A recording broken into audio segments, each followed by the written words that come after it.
Italy کا ایک بادشاہ حکومت اور دولت کے گھمنڈ میں غریبوں سے بات کرنا بھی برا جانتا تھا، اس لیے اکثر لوگ اسے ناپسند کرتے تھے۔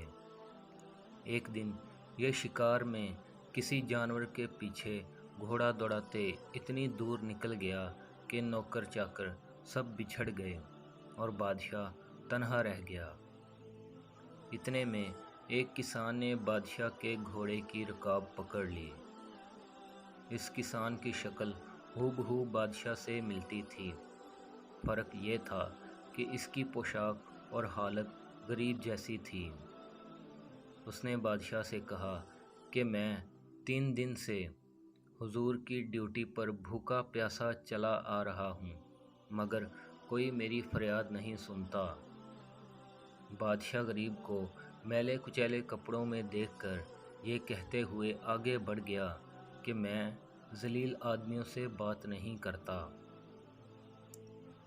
غریب کسان پھر بھی اس کے پیچھے پیچھے چلتا رہا، یہاں تک کہ بادشاہ ایک تالاب پر پہنچ کر گھوڑے سے اترا۔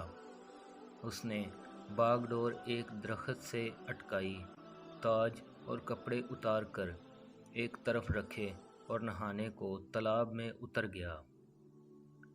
یہ تالاب ایسے نشیب میں تھا کہ نہانے والے کو اوپر کا آدمی نظر نہ آتا تھا۔ جب بادشاہ تالاب میں اتر چکا تو غریب کسان نے اپنے کپڑے اتار دیے، بادشاہ کے کپڑے پہن کر تاج سر پر رکھ لیا اور بادشاہ کے گھوڑے پر سوار ہو کر رفو چکر ہو گیا۔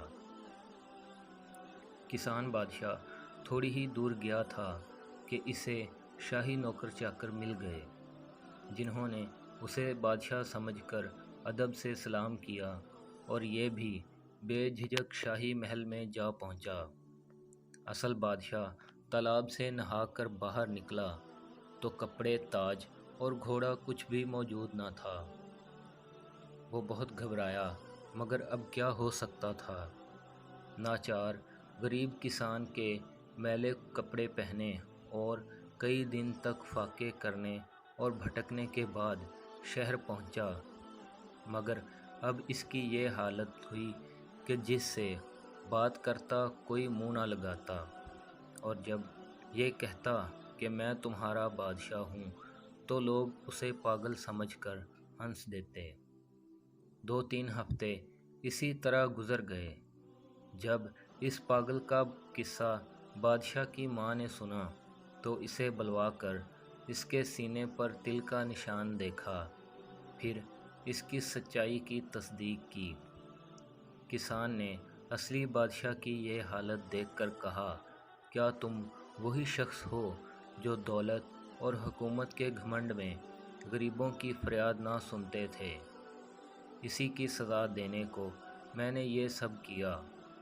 اگر تم وہ گھمنڈ چھوڑ کر رحم و انصاف کا اقرار کرو تو میں تمہارا تاج و تخت واپس کرنے کو تیار ہوں، ورنہ ابھی قتل کا حکم بھی دے سکتا۔ یہ سن کر بادشاہ نے عاجزی اور ندامت کے ساتھ اپنی غلطی تسلیم کی اور کسان اسے تاج و تخت واپس دے کر گھر چلا گیا۔ جس کے بعد بادشاہ نے اپنی اصلاح کی اور چند دنوں میں اس کی نیک نامی کا ڈنکا دور دور تک بجنے لگا۔